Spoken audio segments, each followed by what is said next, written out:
Two very important conferences took place in the past week. One of them was in Bogota, and the other was in Vienna. The one in Bogota included the Hague Group and other countries that participated in this conference that was primarily intended to apply pressure on Israel and increase the action that is coming from global countries to enforce international law on Israel. They had a superpower joining them, though, and that was China.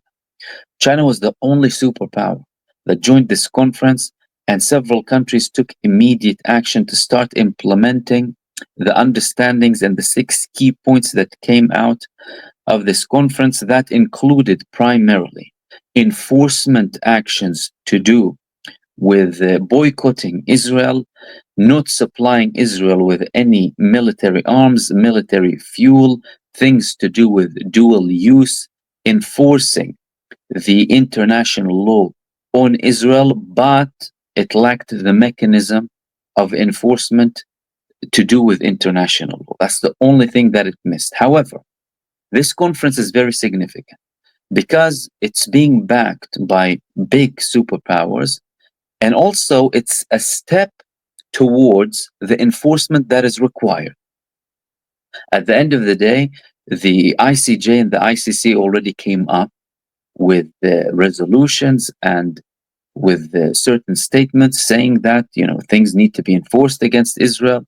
As a matter of fact, many UN resolutions already stated that before, but there was a problem with enforcement. This could be another step towards that enforcement that may come in the future. And by the way things are going, with more countries boycotting Israel and people expelling the Israeli ambassadors too, this could be a matter of time when Israel will be viewed as the apartheid regime in South Africa before its collapse. There was another very important summit taking place in Vienna. This summit was the Jewish Anti-Zionist Summit, 128 years after the first Zionist conference took place in Basel. The Anti-Zionist conference takes place by Jewish people in Vienna.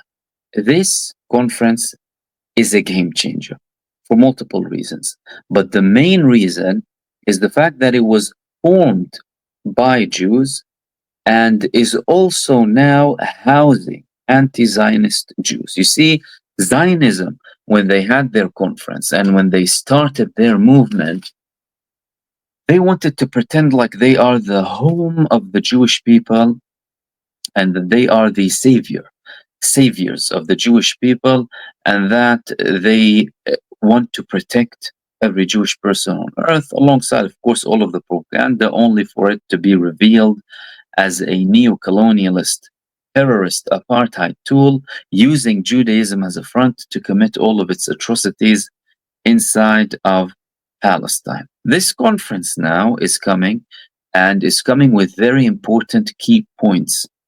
And the final draft that they spoke about, the final statement that came out of this conference, was very important. It highlighted several things. Number one, condemning all of the actions of the State of Israel from the 7th of October to this day, delegitimizing Israel as an entity, calling for Israel to be expelled from the United Nations, therefore leaving it completely neglected, supporting the Palestinian people in their resistance by all means against Israel.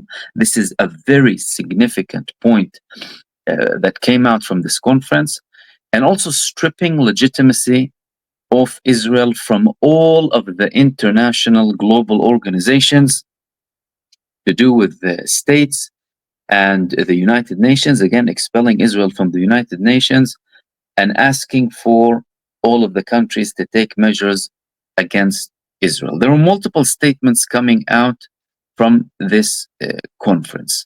One of the statements that came out was that sanctions must include the suspension like we spoke, of Israel from the United Nations General Assembly, as was done in 1974 with South Africa for its practice of apartheid. Clearly, Israel's crimes are even more horrific.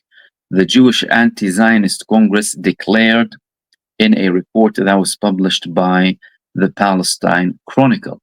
As anti-Zionist Jews and allies, we stand together with all Palestinians in Palestine and in exile against Zionism and its crimes, including genocide, apartheid, ethnic cleansing, and occupation, the declaration stated. The right of people under occupation to resist by any means as recognized by several UN provisions.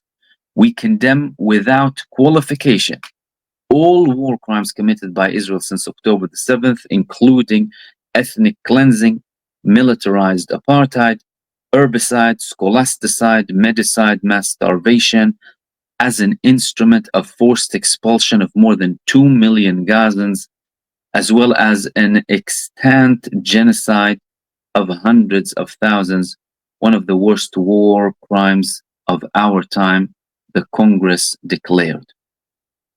This is a very, very significant move. We have an organization, a Congress being formed that is finally a home to Jewish people who declare outright that they are anti-Zionists. Why?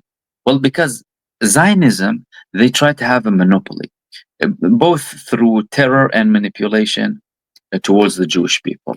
Despite, of course, their formation, and after their formation, there were a lot of Jews, of course, who were completely anti-Zionist throughout history. But in the past 2 years, after the Israeli genocide inside of the Gaza Strip, there has been a greater debate inside of Jewish communities that included both Zionists and anti-Zionists, and the tone is escalating now for Jewish communities to completely take themselves out of this Zionist ideology, completely throw it in the dustbin of history, and move on to support the global movement towards freedom and liberty and take down apartheid inside of Palestine.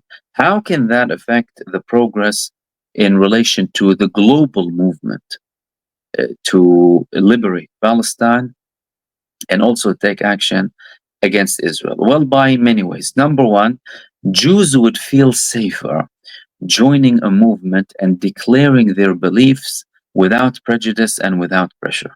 A lot of the Zionist methods in relation to the Jewish populations, whether in occupied Palestine or globally, were very brutal in the way they were brainwashing people, systematic brainwashing, violence. Israel even brought people to occupied Palestine through global acts of terrorism against them, instilling fear, using the victimhood against the Jewish people, only to justify the genocide, apartheid, and occupation of Palestine. Therefore, now we have a new reality, and that reality is, well, no, we don't believe Zionism, and it does not represent us and does not have a right to speak in our name. And although many Jewish people already said that, there was no umbrella for them. There was no organization to tell them, you are with us, you are in safe hands, and we can protect you, and you can speak freely about your ideas as an anti-Zionist Jew. If an organization like this is being formed now, 128 years after the first Zionist Congress took place, this shows you that Zionism is on its way out completely. Not only by the dismantling, eventually, of its apartheid regime inside of Palestine, but as an ideology as well. You see, Zionism, despite the fact that they constantly speak in the name of Judaism, and they always try to attract Jewish people globally to this ideology and to occupy Palestine, only to use them as cannon fodder in this project of death that brought nothing but harm and destruction, not only against the Palestinian people, but also against the Jewish people. This is bringing a new reality, and this is bringing a new future, a future where people are at more liberty to speak their true beliefs, to speak about their true beliefs, to say what they want to say, and take concrete measures against this genocidal entity by supporting the rights of the Palestinian people in liberation, in independence, in sovereignty, and in having a state throughout all of Palestine with the dismantling of the apartheid regime of Zionism.